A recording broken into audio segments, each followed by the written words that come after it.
ہوئی، ان کی پیدائش کی وجہ سے اس دن کو فضیلت ملی، ان کو جنت میں لے جایا گیا، اس وجہ سے جمعے کے دن کو فضیلت ملی، جمعے کے دن ان کو جنت میں داخل کرایا گیا۔ اور جب جنت سے زمین پر آنے کا حکم ہوا، جب جنت سے نکالے گئے، دنیا کے اوپر لائے گئے، تو اس جمعے کا دن تھا، پھر بھی اس دن کو فضیلت ملی۔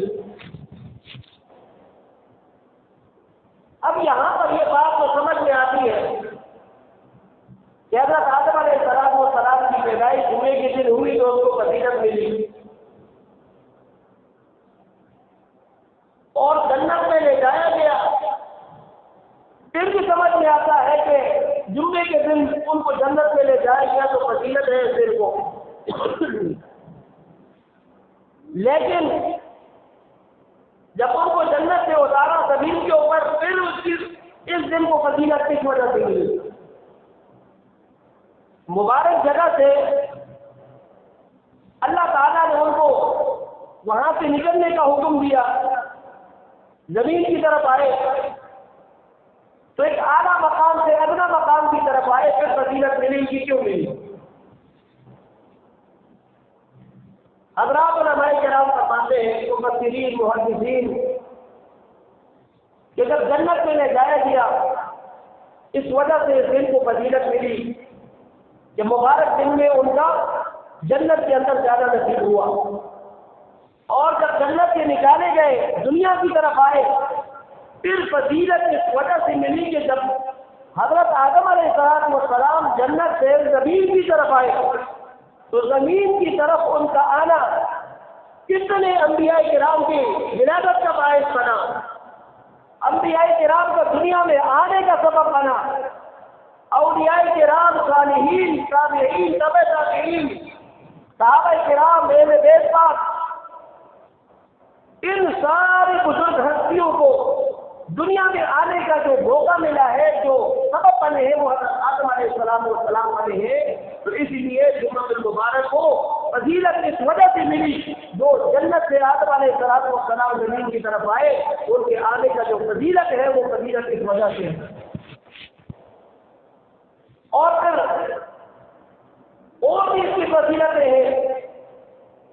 حضرت آدم علیہ السلام کی پیدائش ہو گئی، اور اسی طریقے پر ایک روایت میں آتا ہے کہ قیامت بھی جمعے کے دن ہی قائم ہوگی، تو اس لیے اس دن کو فضیلت حاصل ہے۔ سید الایام اس دن کو کہا گیا ہے، جمعے کا جو دن ہے سید الایام، دنوں کا سردار دن ہے،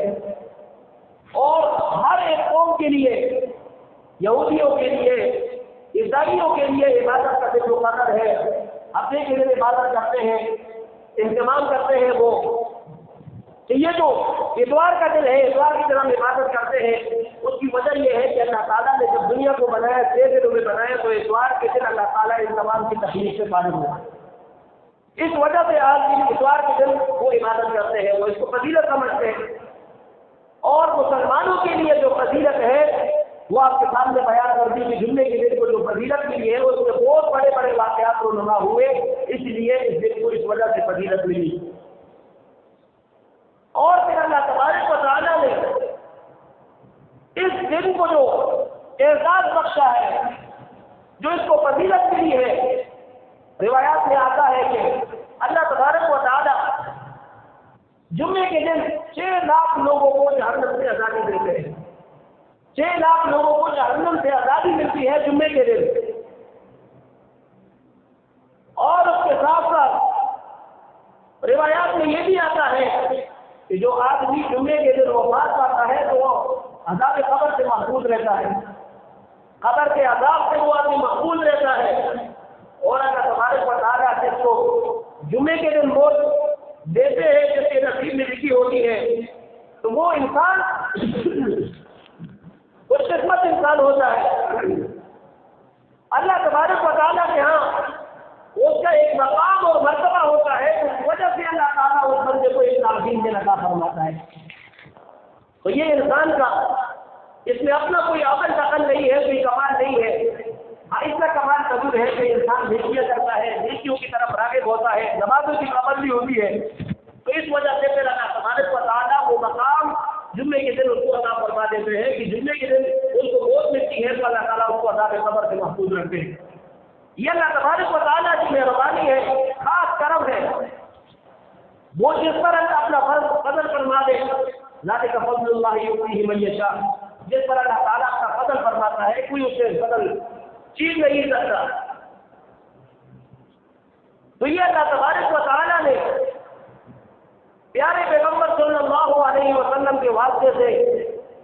جو جمعے کے دن کی فضیلتیں ہیں یہ ہمارے تک پہنچی ہے۔ جمعے کی نماز یہ فرض عین ہے، ہر ایک کے اوپر اس کی نماز فرض ہے، لیکن وہ فقہاء کرام فرماتے ہیں یا ایھا الذین آمنوا اذا نودی للصلاۃ من یوم الجمعۃ، اس آیت میں جو نماز جمعہ کا حکم ہوا ہے کہ جمعے کی نماز کی طرف جاؤ، جلدی مسجد میں جانا ہے جمعے کی نماز کے لیے، اس حکم سے وہ لوگ خارج ہیں جو عذر میں آتے ہیں۔ عورت ہے، عورت کے اوپر جمعے کی نماز فرض نہیں ہے، مسافر ہے اس کے اوپر جمعے کی نماز فرض نہیں ہے، تو یہ جو لوگ ہیں یہ اس حکم سے باہر ہے، اور یہ حکم ان لوگوں کے لیے ہے جن کے اوپر نماز فرض ہے، جو مسافر نہیں ہے، جو مریض نہیں ہے، جو عورت نہیں ہے، مرد ہے، ان کے اوپر یہ نماز یہ فرض عین ہے اور اس کا اہتمام کرنا چاہیے۔ اور اگر جمعے کی نماز کا کوئی انکار کرے تو انکار کرنے والا تو کافر ہو جاتا ہے، فرض ہے، فرض سے انکار کرنے والا کافر شمار ہوتا ہے، اور اگر جان بوجھ کر جمعے کی نماز کو جوڑا جائے تو یہ آدمی معذر شمار ہوتا ہے۔ تو اللہ تبارک و تعالیٰ ہمیں نہ کافروں کے لیے اس میں کرے اور نہ فاسقوں کے لیے اس میں کرے، اور بغیر بلا عذر کے، عذر ایسے شدید عذر ہو کہ جو مانے ہو نماز پڑھنے سے، آدمی خاطر ہو اس سے، کئی صورتیں اس کی ہو سکتی ہے، گزشتہ زمانوں میں بھی ہوئی ہے، آج بھی اس کی صورتیں انسانوں کے سامنے آ سکتی ہے۔ وہ قریب میں ہم نے دیکھا کہ جو وائرس پھیلا کرونا وائرس کے نام سے، ان دنوں کے اندر بھی اس کا عملی نمونہ پیش ہوا کہ مسافر بھی نہیں ہے، ہم مرد بھی ہے، آزاد بھی ہے، مقیم بھی ہے، لیکن جمعہ کی نماز نہیں پڑھ سکتے، پابندی ہے، مسجد میں نہیں جانا، وائرس پھیلے گا اس کی بیماری پھیلے گی۔ تو یہ اعتقاد کی کمزوری ہے۔ اگر انسان کا عقیدہ مضبوط ہو تو انسان کو یہ جو باتیں ہیں یہ انسان اس کو پیچھے رکھتا ہے۔ بیماری ایک دوسرے سے رکھنا ٹھیک ہے، احادیث مبارکہ میں موجود ہے کہ بیماری ایک دوسرے کو لگ جاتی ہے، لیکن بیماری لانے والا جو ہے وہ اللہ تبارک و تعالیٰ کی ذات ہے، اس کے بغیر نہیں ہو سکتا۔ تو جو جمعہ کی نماز ہے اگر جان بوجھ کر وہ چھوڑتا ہے، انکار کرتا ہے جمعے کی نماز کا تو وہ کافر شمار ہوتا ہے، اور اگر چھوڑ دیتا ہے نماز کو تو یہ فاسق شمار ہوتا ہے۔ اپنے آپ کو ان دونوں چیزوں سے ہم نے بچانا ہے۔ اور جمعہ کے دن کی جو فضیلت ہے وہ فضیلت کے آپ کے سامنے مختلف جو اس کی فضیلت ہے، ان فضیلتوں کی وجہ سے نبی علیہ السلام نے فرمایا، حضرات صاحب شہاب کے ساتھ مسجد سے تشریف فرمایا کہ جمعہ کے دن مجھ پر زیادہ سے زیادہ نہیں بھیجا تھا۔ تو حضرات صاحب کرام رضوان اللہ تعالیٰ علیہ مجمعین نے عرض کیا کہ اللہ کے محبوب، ہم آپ پر آپ کے دنیا سے پردہ فرمانے کے بعد کیسے درود بھیجیں گے؟ حالانکہ آپ کی جو ہڈیاں ہیں وہ پوشیدہ ہو چکی ہوں گی، تو پھر ہم کیسے درود بھیجیں گے آپ پر؟ نبی علیہ السلام نے فرمایا کہ اللہ تبارک و تعالیٰ نے زمین پر اس بات کو حرام کر دیا ہے کہ وہ اللہ انبیاء کرام کے جسموں کو فنا نہ کرے۔ عام مردے ہیں، قبر میں رکھا جاتا ہے، مہینے کے بعد یا سال کے بعد اس کا جو جسم ہے وہ ختم ہونا شروع ہو جاتا ہے، لیکن جتنے بھی انبیاء کرام علیہ الصلوات و تسلیمات ہیں وہ اپنے قبروں کے اندر صحیح سلامت اپنے جسموں کے ساتھ موجود ہیں۔ نبی علیہ السلام نے خود فرمایا ہے، اور پھر اس کے ساتھ ساتھ جو قرآن کریم کی آیت ہے جو عام انسان کے لیے ہے، وَلَا تَقُولُوا لِمَن يُقْتَلُ فِي سَبِيلِ اللَّهِ أَمْوَاتٌ، جو اللہ تعالیٰ کے راستے میں مارے گئے ان کو مردہ مت کہو، بل احیاء ولکن لا تشعرون، وہ زندہ ہے لیکن آپ کو شعور نہیں رکھتے۔ وہ کیسے زندہ ہے؟ دنیا ایک الگ جہان ہے، اس سے پہلے انسان جہاں پر رہا یعنی ماں کی پیٹ میں وہ ایک الگ جہان جو دنیا کے اندر انسان موجود ہے اس کو وہاں کا مشاہدہ نہیں ہے کہ وہاں پر کیا ہوتا ہے. برات کا انتظام بھی ہے انسان کا. اللہ تبارک و تعالیٰ فرماتے ہیں برات بھی مل رہی ہے, سانس بھی لے رہا ہے, لیکن جہان الگ ہے. پھر دنیا کے اندر آیا الگ جہان ہے, پھر قبر کے اندر جائے گا وہ ایک الگ جہان ہے. تو ہر جہان کا جو مشاہدہ ہے وہاں پر جانے کے بعد ہوتا ہے. تو اس لیے نبی علیہ السلام نے فرمایا کہ اللہ تعالیٰ نے زمین پر اس بات کو حرام کر دیا ہے کہ وہ حضرات انبیاء کرام کے جسموں کو فنا کریں. اور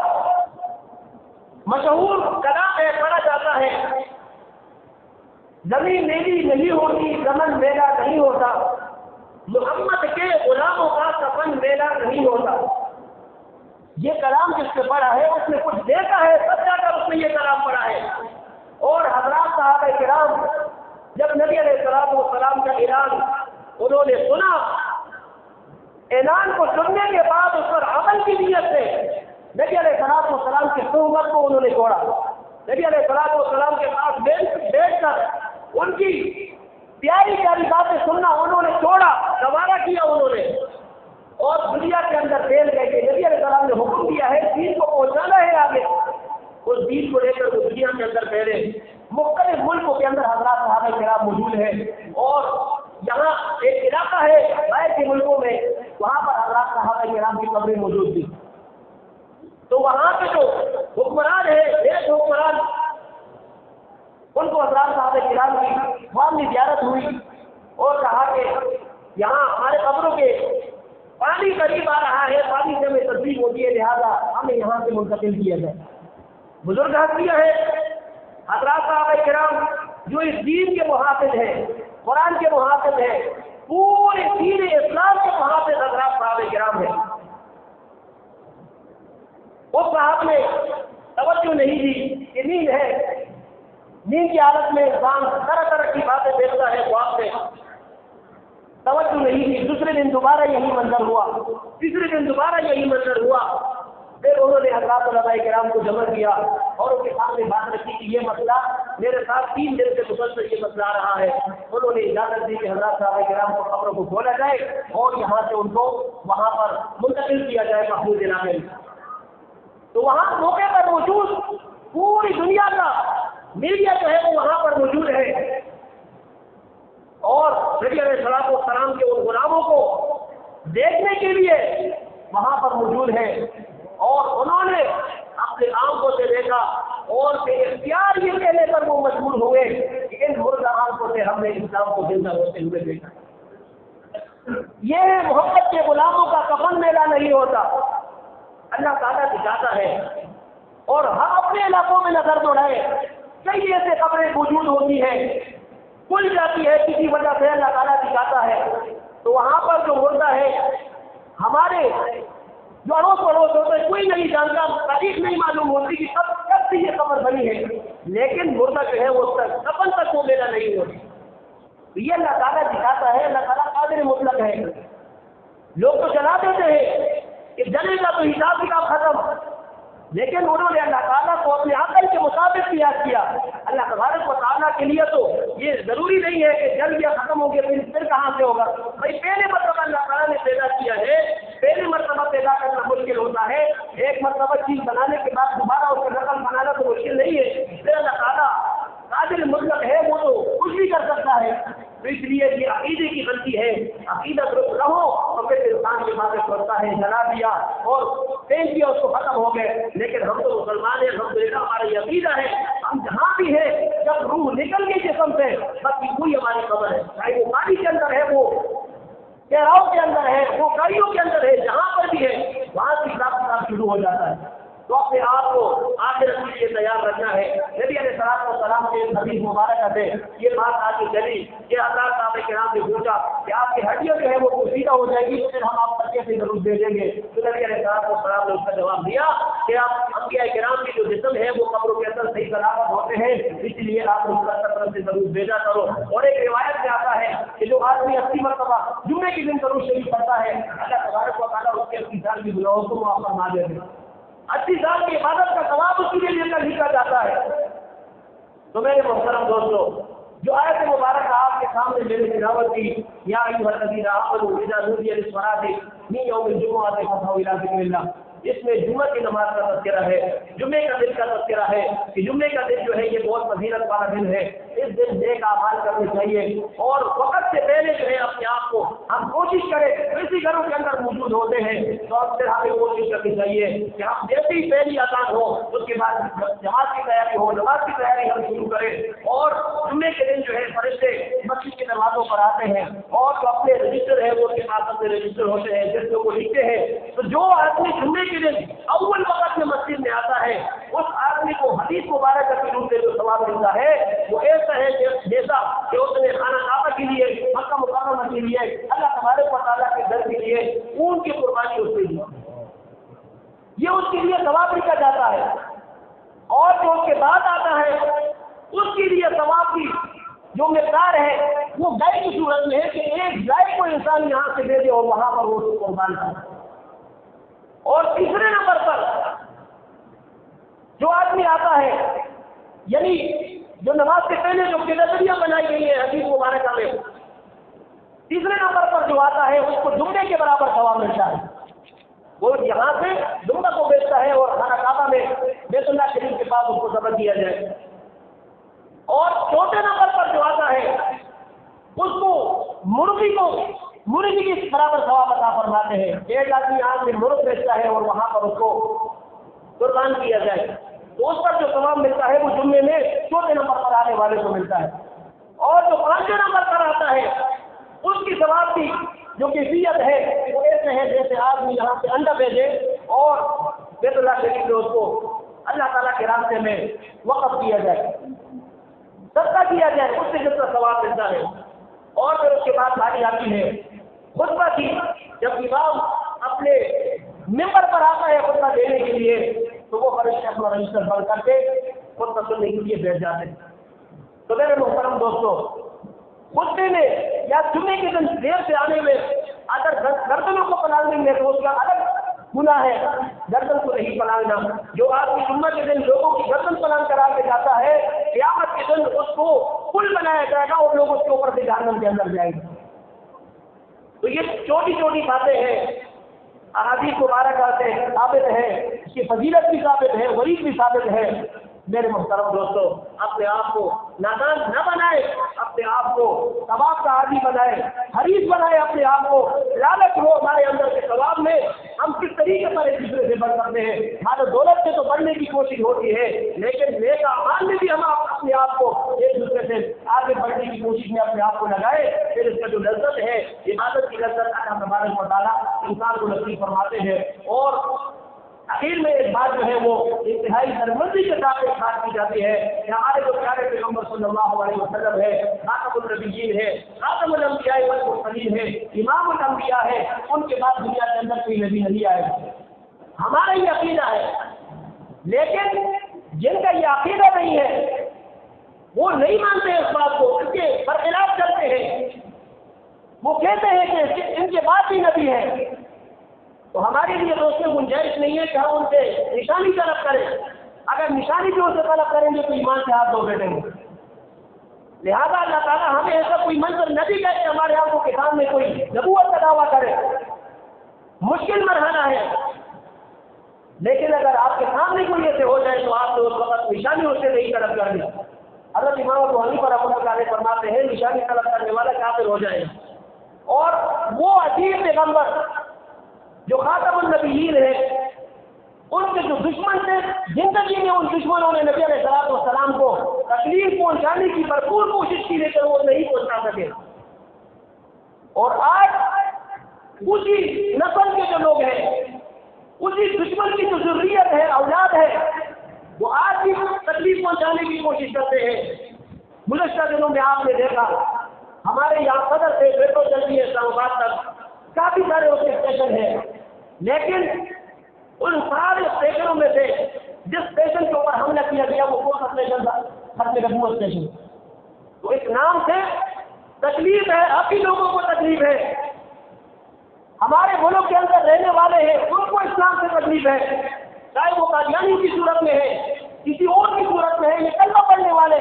کلمے کو مار رہے ہیں، تو یہ بات یاد رکھیں، اللہ تعالیٰ نے ہمارے پیغمبر صلی اللہ علیہ وسلم کو یتیم ضرور پیدا کیا تھا لیکن لاوارث نہیں ہے، آج بھی ان کے ماننے والے ہیں، لہذا بوجھ کے ناخن لینے کی ضرورت ہے۔ اپنا احتجاج ہے، ضرور اپنے احتجاج میں کاج کرانا چاہیے، لیکن مسجد کو جلانا یا مسجد کو پتھر مارنا یہ ایمان سے اپنے آپ کو دور کرنے والی باتیں ہیں، جہنم سے قریب کرنے والی باتیں ہیں۔ کرنا تو انسان اگر آسمان کی طرف تھوکے گا تو وہ تھوک کہاں لگے گا؟ اپنے منہ پر وہ تھوک مارتا ہے۔ یہاں پر سوچنے کی ضرورت ہے